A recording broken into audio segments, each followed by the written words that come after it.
Welcome to the Transparent FX Academy. I'm Nick and I'm a top order trading with over 190k reputation points. If you're new to the channel, make sure to subscribe. This is the place to be for high quality free trading education. Now, without further ado, let's jump straight onto the charts.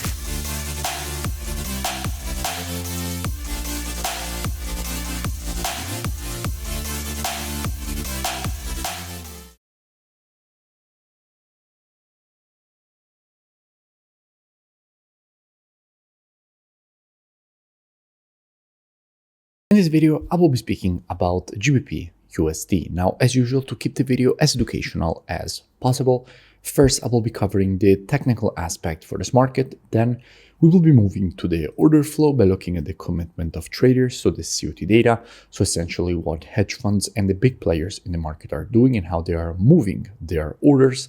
And by the end of the video, by using a combination of these two different types of analysis, we will try to understand where we have the highest probabilities for the next potential move here for this pair. Now, starting from the monthly time frame, what we can see is that we have a market which at the moment is testing and rejecting a quite strong monthly demand and support area. From here, in fact, multiple rejections to the upside have been created, and what we can see is that at the moment the market is testing the exact same level, has already started rejecting it to the upside, and from here we could expect more bullish continuation to be created away from this zone. So the monthly time frame as well looks very bullish.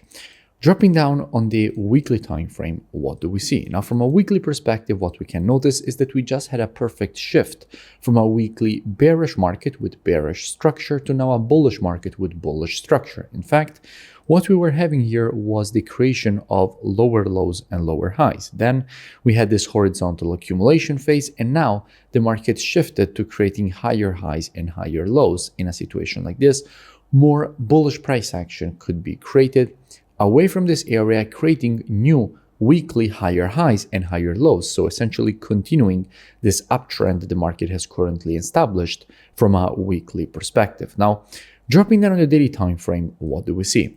Now, here on the daily, the structure is quite clear. We have a market which is currently in a range. Until the market will remain in between these two levels, so in between this level of the previous high, which is currently a resistance area, and the previous low, which is currently the support zone and has been respected as support multiple times, and the level here has been respected already as resistance multiple times. So until the market will remain in between these two levels, we could simply expect more ranging, so more horizontal price action to be created, and we cannot really expect anything interesting until the market will remain in between these two levels for this pair. However, things would get interesting if we get a break above the range. Why would that be interesting? Because we have already seen that the monthly and weekly seem quite bullish. So a break above the range would make also the daily time frame be bullish, and at that point we would have the monthly, weekly and daily all indicating for more potential bullish price action.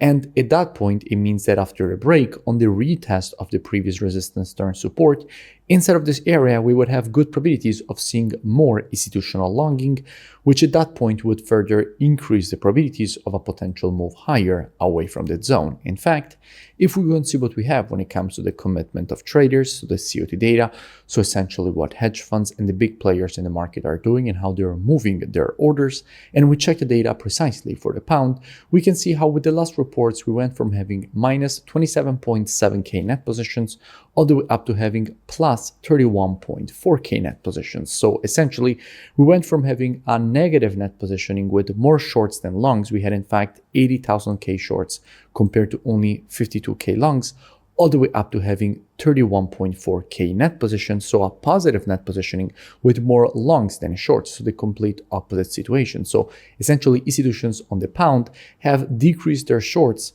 from an institutional perspective, going from 85k all the way down to 41k, and longs got increased from 43.3k all the way up to 72.5k. And in fact, we also have to keep in mind that if we're checking the data for the pound, so for the GBP, we are already looking at GBPUSD because all currencies on the spot are traded against the USD. So GBPUSD is currently getting quite strong, meaning that we could expect more potential bullish continuation. So if we get a successful break above this high on the retest of the previous resistance turn support, this is where we have good probabilities of getting a potential move higher. So if we get this break and retest, what I would expect in a situation like this? Well, as usual, trading is reactive and not predictive. The monthly, weekly, and daily time frames combined with the COT data, those are the best time frames from a directional perspective. However, when it comes to identifying early shifts in a trend of a market, the best time frames for that are the intraday time frames, so 4 hour and lower. Therefore, what I would expect is that if this market would shift from an intraday bearish market to an intraday bullish market, at that point, I would expect a potential move higher for the market to complete this daily impulse correction and impulse pattern to the upside. Now, if you want to learn more, I really suggest that you go and check out the transparentfxtrading.com website, which is linked both in description and in my bio. Here, you will have the possibility to gain access to the most complete, all-inclusive mentorship program. And in this program, you have the possibility to gain access to all my trading courses, the COT data software, the trading station software with the Telegram signals integration, one-on-one private mentoring directly with me. And if you continue to scroll down on the website past the testimonials, you will see that you have the possibility to join and gain automatically access with the email and password that you will create during the registration process. So I really suggest to go and check it out as soon as possible. The link is both in description and in my bio, and I will see you in it. If you enjoyed the video, make sure to drop a like and also let me know in the comments below any new pairs or topics that you would like me to cover in the next videos. And I will see you in my next breakdown.